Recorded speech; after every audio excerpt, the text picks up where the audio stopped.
दोस्तों आज हम आपको दिखाने वाले हैं एक मजदूर ने एसआईपी से कैसे बनाया 1 करोड़ का फंड।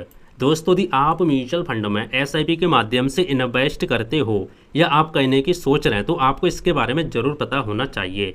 दोस्तों इस वीडियो में हम आपको दिखाने वाले हैं कि 1 करोड़ का फंड बनाने के लिए कितने रुपए महीने की एसआईपी की, कितने साल तक एसआईपी की, कितना रिटर्न देखने को मिला और किस म्यूचुअल फंड में एसआईपी की और एसआईपी करते समय कौन कौन सी गलती नहीं की जिसके कारण मजदूर ने 1 करोड़ का फंड यहाँ पे बना के तैयार कर दिया। तो आइए दोस्तों शुरू करते हैं आज की वीडियो और इस टॉपिक के बारे में A to Z जानकारी डिटेल्स में समझ लेते हैं बिल्कुल आसान भाषा हिंदी में, ताकि आपके सारे डाउट क्लियर हो सकें और आपके अच्छे से समझ में आ सके।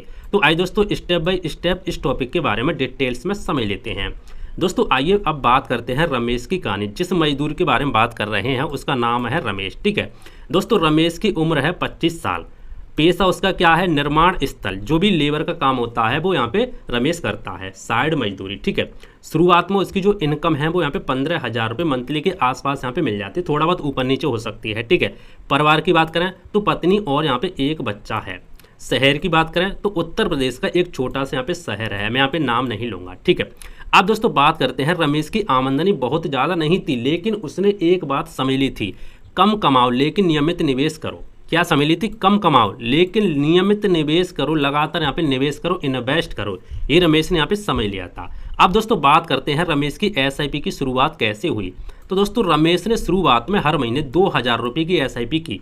उसने इक्विटी म्यूचुअल फंड में एसआईपी की। देखो दोस्तों म्यूचुअल फंड की कई सारी कैटेगरी होती है। म्यूचुअल फंड की 3 मोस्ट पॉपुलर कैटेगरी होती हैं। पहली होती है इक्विटी म्यूचुअल फंड, दूसरी होती है डेट म्यूचुअल फंड, तीसरी होती है hybrid mutual fund. Equity mutual fund में आपको सबसे ज़्यादा रिटर्न और सबसे ज़्यादा रिस्क देखने को मिलता है।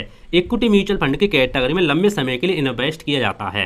डेट म्यूचुअल फंड की कैटेगरी में आपको सबसे कम रिटर्न, सबसे कम रिस्क देखने को मिलता है, कम समय के लिए इन्वेस्ट किया जाता है। एक होता है हाइब्रिड म्यूचुअल फंड, ये दोनों की मीडियम होती है, मीडियम रिस्क और मीडियम रिटर्न देखने को मिलता है। तो रमेश ने यहाँ पे इक्विटी म्यूचुअल फंड की कैटेगरी में निवेश किया। ठीक है, क्योंकि उसका जो लक्ष्य था, उसका जो टारगेट था वो 20 से 25 साल का था। सॉरी, यहाँ पे 25 से 30 साल का था। 30 साल बाद यहाँ पे बड़ा फंड बनाना था, तो इसीलिए उसने यहाँ पे इक्विटी म्यूचुअल फंड में निवेश किया। तो एसआईपी की शुरुआत इस तरीके से हो जाती है।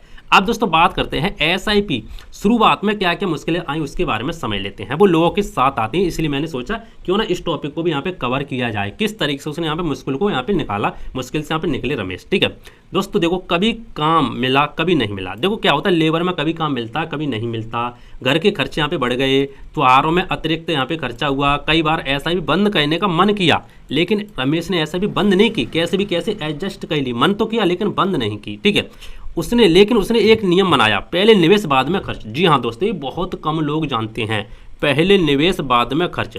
जो भी रमेश के पास यहाँ पे 15,000 रुपये, मान लो 20,000, मान लो 10,000 रुपये महीने पे मान लो कमा लेता था मजदूरी में, ठीक है, लेबर में, तो पहले वो क्या करता था, पहले 2,000 रुपये यहाँ पे एसआईपी के लिए निकाल देता था। उसके बाद जो पैसे बचते थे उससे खर्चे यहाँ पे चलाता था। यही आदत उसकी सबसे बड़ी यहाँ पे ताकत बनी। ये दोस्तों आपको आदत यहाँ पे जरूर फॉलो करनी चाहिए रमेश की, पहले निवेश बाद में खर्च। अब दोस्तों रमेश ने यहाँ पे एक काम और किया, हर साल यहाँ पे एसआईपी बढ़ाई, स्टेप अप किया। जैसे जैसे उसकी आय बढ़ी वैसे वैसे उसने एसआईपी भी यहाँ पे बढ़ा दी। कैसे समझो, देखो पहले 5 साल क्या हुआ, पहले 5 साल रमेश ने 2,000 रुपये हर महीने एसआईपी चलाई। अगले 5 साल रमेश ने यहाँ पे 3,000 रुपये कर दिए, 1,000 रुपये बढ़ा दिए। अगले 5 साल रमेश ने 5,000 कर दिए। अगले 5 साल रमेश ने 7,500, अगले 5 साल रमेश ने 10,000 कर दिए। तो ये भी दोस्तों बहुत सारे लोग गलती करते हैं कि शुरुआत में उन्होंने जो अमाउंट रख दिया एसआईपी का, जिंदगी भर वही अमाउंट चलाते रहेंगे। ये गलती आपको नहीं करनी है। जब जब आपकी सैलरी बढ़े, जब जब आपकी इनकम बढ़े तो आपका अपना इन्वेस्टमेंट भी बढ़ाना चाहिए। तो रमेश ने किया। ठीक है, इसे कहते हैं स्टेप अप एसआईपी। ये रमेश ने किया।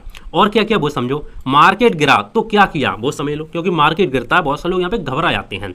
जब शेयर बाजार गिरा, आसपास के लोगों ने कहा पैसा डूब जाएगा, ऐसा भी बंद कर दो, लेकिन रमेश ने ऐसा भी बंद नहीं की। उसे पता था जब मार्केट गिरता है तो उसी पैसे में ज़्यादा यूनिट देखने को मिलती हैं, लंबी अवधि में यही चीज़ फायदा देती है। कैसे, इस पर हमने एक प्रॉपर वीडियो बना के रखा है कि मार्केट गिरने पर एसआईपी से कैसे फायदा देखने को मिलता है। आपको इसी चैनल पे वीडियो मिल जाएगा, आप जाके देख सकते हैं। रमेश ने यह भी समझ लिया था कि मार्केट गिरेगा उतना मुझे ज़्यादा फायदा होगा। ठीक है, क्योंकि सस्ते यूनिट मुझे देखने को मिलेंगे। अब दोस्तों आइए अब बात करते हैं एग्जाम्पल के साथ, कितना पैसा कमाया कितने साल में। दोस्तों कुल अवधि थी 30 साल। रमेश ने 30 साल तक यहाँ पे निवेश किया। ठीक है। शुरुआती एसआईपी यहाँ पे 2,000 रुपये से स्टार्ट की, बाद में स्टेप अप करके यहाँ पे साल में बढ़ाई। कुल निवेश लगभग उसका 18 से 22 लाख हो गया। क्यों मैंने यहाँ पे लगभग लिखा है, क्योंकि उसने स्टेप अप किया, इसीलिए आप यहाँ पे कैलकुलेशन कर सकते हैं। अनुमानित फंड उसका जो वैल्यू बनी वो 1 करोड़ के आसपास बनी, या उससे अधिक भी हो सकता, थोड़ा बहुत ऊपर नीचे हो सकता है कैलकुलेशन में। यह एक उदाहरण है। वास्तविक रिटर्न बाजार के प्रदर्शन पर निर्भर करते हैं। हमने यहाँ पे एक एग्जाम्पल के माध्यम से आपको समझाया है, ठीक है। वास्तविक जो रिटर्न है वो बाजार पर यहाँ पे निर्भर करते हैं। हमने यहाँ पे जो रिटर्न लिया है वो वैसे यहाँ पे 12% के हिसाब से लगाया है, ठीक है। लेकिन म्यूचुअल फंड में 12 ही मिल सकता, 15 ही मिल सकता, 20 भी मिल सकता है। वो आपको बट डिपेंड करता है कि आप किस म्यूचुअल फंड में निवेश कर रहे हैं। ये दोस्तों आपके समझ में आ गया होगा। अब दोस्तों बात करते हैं रमेश की 5 सबसे अच्छी आदतें जो आपको जाननी चाहिए। पहली, नियमित निवेश। एक भी महीना जानबूझकर एसआईपी नहीं छोड़ी, लगातार रमेश ने निवेश किया, लंबे समय तक निवेश किया, 30 साल तक यहाँ पे धैर्य रखा। मार्केट गिरा, कुछ भी नहीं, करता रहा। मार्केट गिरने पर घबराया नहीं रमेश, ठीक। गिरावट को अवसर माना जाता है। हर साल निवेश बढ़ाया, आपको बढ़ाना चाहिए। जल्दी शुरुआत की, जल्दी आपको करनी है। 25 साल की उम्र में रमेश ने शुरुआत कर दी, यही सबसे बड़ा यहाँ पे फायदा देता है, ठीक है। दोस्तों इस कहानी से क्या सीख मिलती है वो समझो। करोड़पति बनने के लिए करोड़ों कमाना जरूरी नहीं होता। छोटी एसआईपी भी बड़े लक्ष्य तक यहाँ पे पहुंच सकती है। समय सबसे बड़ा निवेशक होता है। अनुशासन, धैर्य और नियमित निवेश सफलता की कुंजी है। स्टेप अप एसआईपी अपनाने से लक्ष्य जल्दी पूरे हो जाते हैं। तो देखा दोस्तों, इस तरीके से रमेश ने यहाँ पे 1 करोड़ से ज़्यादा का यहाँ पे फंड बना लिया। तो आपके समझ में आ गया होगा कैसे बनाया, क्या किया, क्या नहीं किया, क्या क्या गलती नहीं करनी है, वो सारी चीज़ हमने आपको डिटेल्स में समझा दी है। दोस्तों यह कहानी कोई यहाँ पर रियल कहानी नहीं है, यह एक एग्जाम्पल के माध्यम से मैंने आपको समझाने के लिए बनाई है कहानी, ठीक है। इस कहानी को आप रियल मत समझ लेना।